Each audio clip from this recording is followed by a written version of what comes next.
Okay guys, so I think eto na. For the last problem, eto, save the best for the last. Eka nga. So, this is for situation 23 to 25. So, nilista ko na dito lahat ng mga given natin. Okay, let's convert na lang siguro. Since naka-feet yung ano natin, i-convert natin in inches. Ang 3 feet is equal to 36 inches. Tama. We have 4 feet, which is 48 inches. Tama. And of course, we have 3 feet ulit. We have 36 inches. Now, guys, after na to, so after meron na tayo mga ganito. So after na maisulat na natin, let's sabi hanapin daw natin yung safe value of W bago mapigtas yung either one of these members. So, ibig sabihin, kailangan natin, since uniformly distributed naman yung weight natin along the span, okay, ibig sabihin, yung resultant niyan is nag-act dyan. So, this is W. Tama? Now, kung titingnan nyo mabuti, this is almost similar to yung problem natin na may bar na nakapatong sa taas. However, ito naman is weight naman yung distribute niya. And by the way, this is a structurally indeterminate member. Kasi, paano? Or bakit? Kasi guys, even mag-take ka ng moment dito, pangalanan natin to as A, B, C. Pag take ka ng moment sa A, magkakaroon ka ng, sige, gawan natin ng free body diagram. Okay, for free body diagram, technically,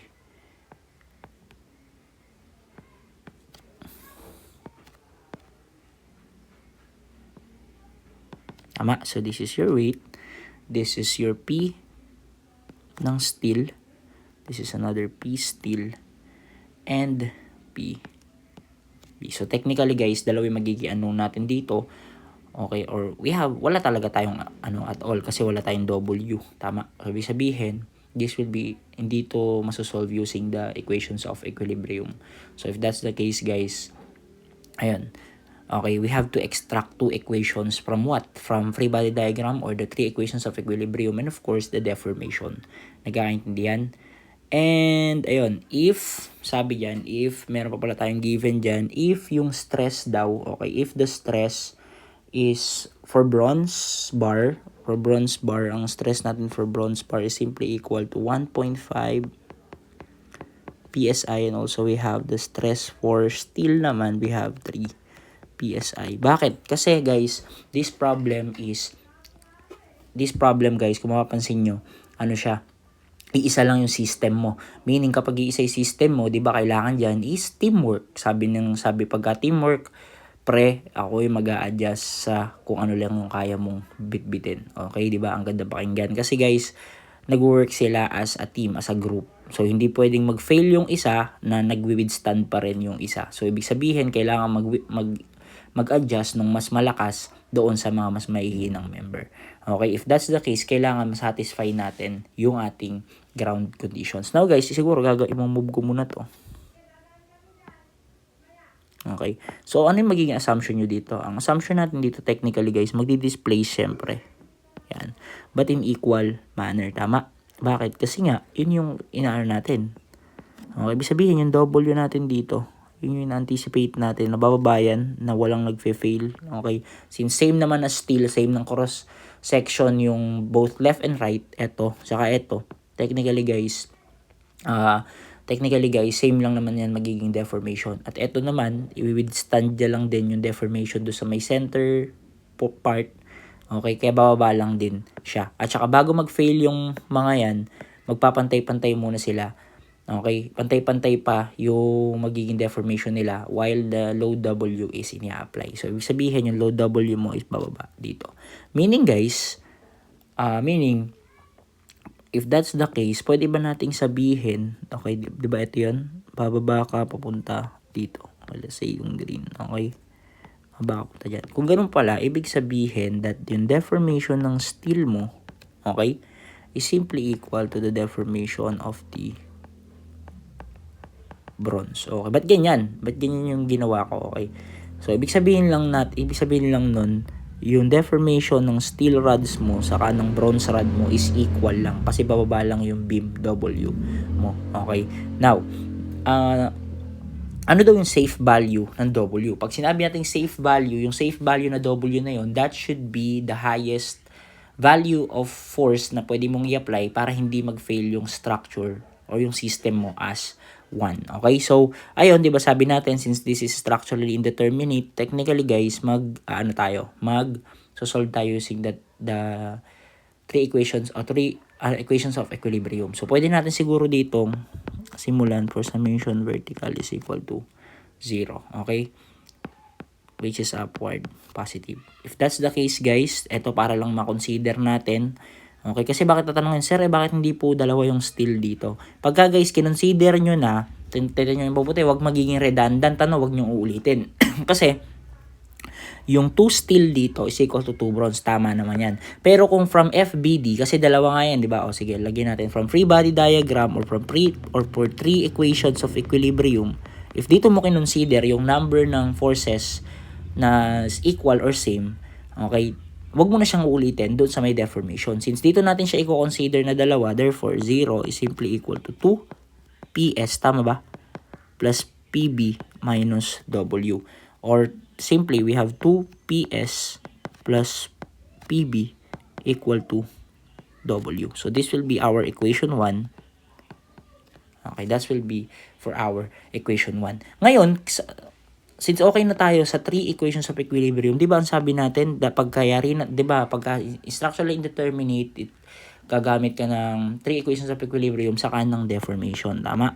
Under the deformation naman, wag mo nang gawin that yung deformation ng bronze mo is equal to 2 deformation ng steel. Kasi redundant ka na dyan. Pagka pinag-equate mo yan or kapag kinonsider mo ulit yan, technically, mali yan dahil na-consider mo na siya dito sa equations of equilibrium. So, ang gagawin na lang natin, okay?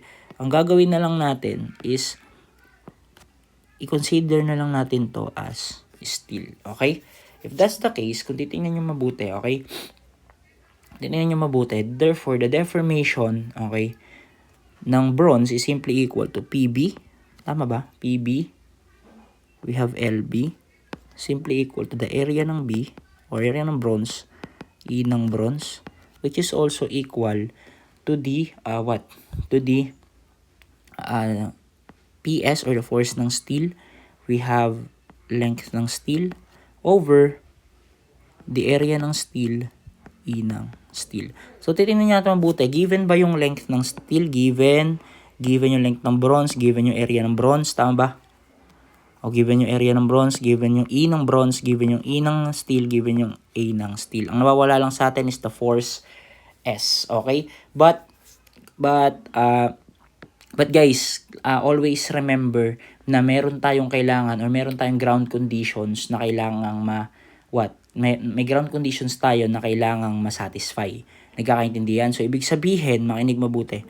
Ibig sabihin, binigyan tayo, di ba, ng stress or value ng stress sa bronze tsaka value ng stress sa steel. Hindi lang design yan. Bakit? Kasi kailangan nating ma-ensure that yung structure natin is safe in every condition possible. If that's the case, the stress of bronze is 1.5 PSI and 3 PSI. Sinasabi ng stresses na to na ito yung limiting stress natin. Pero nag-uusap si bronze sa si steel, ito yung limiting stresses natin. Ako kaya ko hanggang 1.5 PSI, ikaw kaya mo hanggang 3 PSI. Dalawa pa kayo ng kapatid mo kasi parehas kayong steel. Pero titingnan natin kung sino yung mas mahina, doon na lang mag-adjust yung mas malakas. So ibig sabihin, kailangan nating i-consider yung required stresses. Kasi safe W nga, di ba? Ibig sabihin, kailangan nilang makarga parehas yan. Teamwork sila.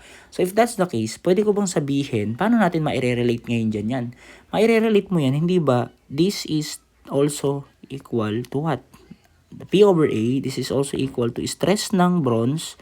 This is also equal to stress ng steel. Tama ba? If that's the case, we have the stress ng bronze, we have the length ng bronze over na E ng bronze, which is equal to the stress ng steel, length ng steel over the E ng steel. Nagkakaintindihan ba guys? So if that's the case, Ito ngayon yung magiging working equation natin. Ngayon, paano ba to?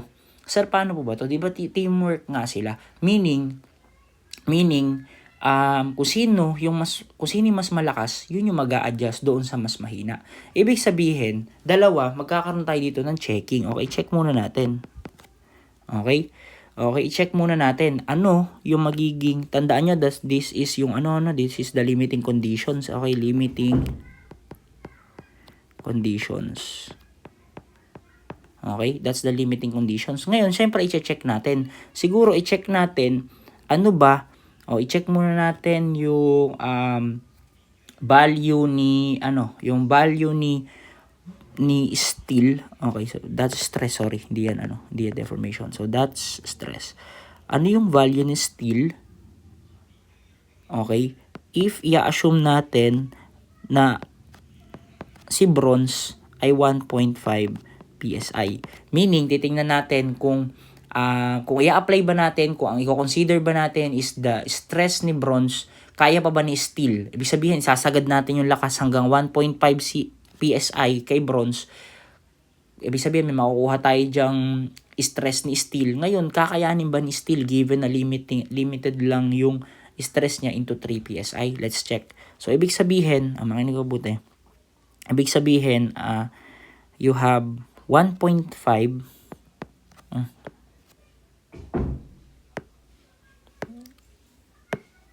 okay, we have 1.5. Look, we have 1.5. Ano yung length ng bronze? Teka. Baka malito kayo saan nanggaling yun. Ito lang yan, guys.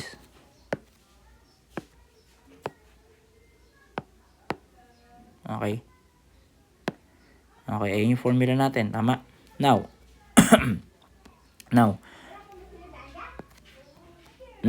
we have 1.5 length ng bronze. Ang length ng bronze natin, we have 36 inches. Okay, naka-inches na tayo. Ay, length ng bronze is 48 inches, sorry. Naka-inches na dito, over the E ng bronze, we have 12 times 10 raised to 6. Tama ba? We have 12 times 10 raised to 6 for bronze. Okay. So, next is equal to, ano ngayon yung magiging value ni steel? Okay. Ano ngayon yung magiging value ni stress ng steel kung susundin natin? Ano yung length ng steel? We have 36 inches. And then, we have 29 times 10 raised to 6. Solving, ang magiging value ni steel dito, okay? Ang magiging value ni steel dito is simply equal to 4.833 greater than 3 PSI. Therefore, not safe. Na-exceed yung dapat na strength ni steel. Tama ba? Kasi, technically, dapat hindi ka lalagpas sa 3 PSI na kaya ng steel rod. Since you have 4.833 na stress ni steel, if ipipilit mo yung strength ni bronze, kumbaga mas malakas si bronze, sasabihin ni bronze 1.5 PSI yung okay, 1.5 PSI, sumagad tayo ng 1.5 PSI, pero ang mai-stress ako into 4.833 PSI, kanon steel, kanon dalawang steel. Ibig sabihin, hindi tayo safe if susundin natin yan. Sabi ni bronze, sige, ako yung mag-a-adjust, try natin yung capacity mo. Ibig sabihin, kung yung capacity naman ni steel ang susundin natin, okay, if the capacity of steel na susundin natin is 3 PSI, okay, ano ngayon yung magiging value ni stress ng bronze? Gaano naman siya may stress? So, same formula lang yan, okay, i-unknown naman natin to. This is 48 over 12 times 10 raised to 6 equal to stress ng steel, which is 3, tama ba?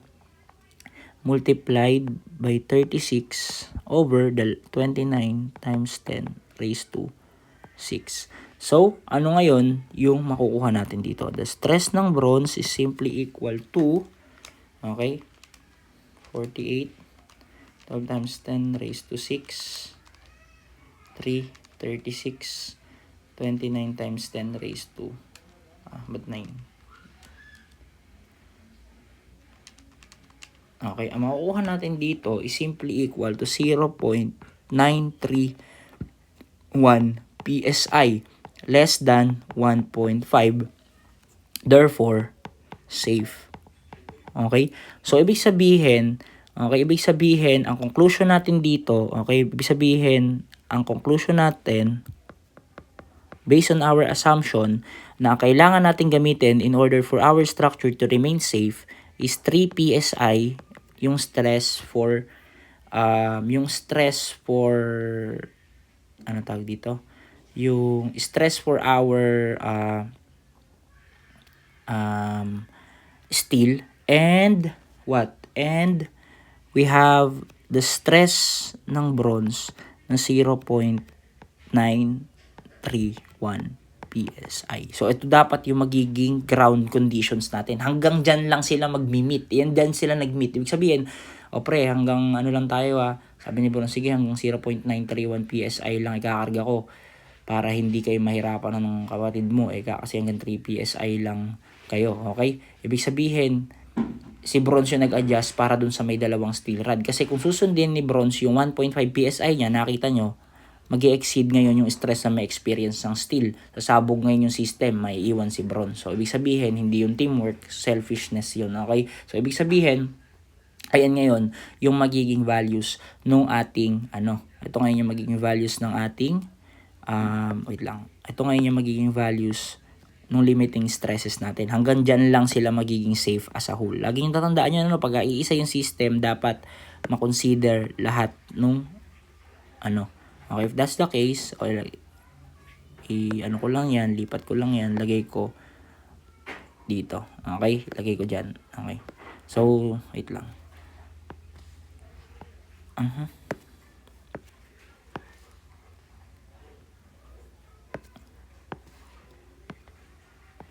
Okay.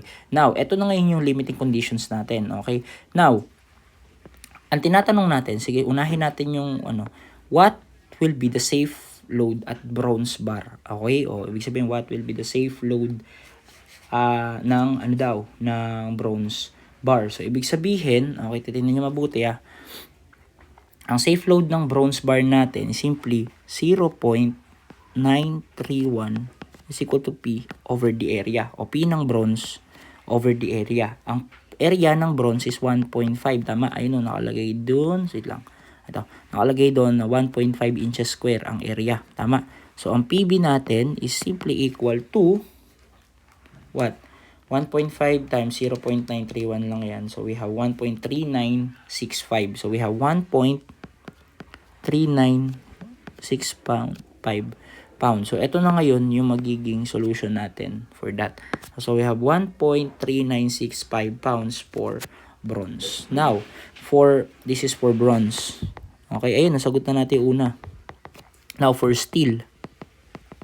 For steel naman, okay, ano ba yung susundin natin? Di ba we have 3 PSI? So, P steel over, naman yung area ng isang steel bar? Ang area ng isang steel bar is equal to 1.0. Okay, 1.0.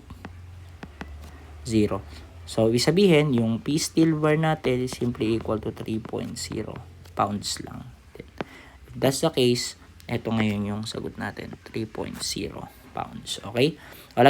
Sorry, dito pala, ang 3 PSI natin is only for one steel bar alone. Okay? For one steel bar lang. Kasi, dito na nga pala natin kinonsider, guys, dito na nga pala natin kinonsider, dito natin i-consider yung dalawa. Nagkakaintindihan. So, technically dito, isa lang yan. For one bronze lang, or for bronze lang, saka sa steel. Okay, kaya pang isa lang yan. Ibig sabihin, yung nakakuha nating mga values dito is only pang isang steel rod lang, saka pang isang bronze rod. Okay, so ayun na. Nakuha na natin si PB, saka si PS. Balik tayo ngayon doon sa may equation natin. Tama? Equation 1 na eto. Okay. Ayan. Ayan, balik tayo sa equation 1 natin. Ayan, okay. Now, kung babalik tayo dyan, makukuha na ba natin si safe load W? Of course. So, twice ng 3 plus yung PB natin na 1.3965 is equal to W. Ang W natin ngayon, or the safe load W is simply equal to 2 times 3 plus 1.3965 W. Makukuha natin dito is equal to 7.397. We have 7.397 pounds. So, ibig sabihin, ayan na yung final answer natin. Guys, always make sure na kapag nakakita kayo ng ganitong problems, is always make sure na wag maging madamot dapat yung isang member. Dapat teamwork yan na masasatisfy lahat ng conditions noong mga member natin na yan. Nagkakaintindihan? So, kailangan yung structure mo is maging safe siya all throughout. Hindi mapipigtas si bronze kapag in-applyan mo yung stress ni steel. Hindi mapipigtas si steel kapag in-apply mo yung stress ni bronze.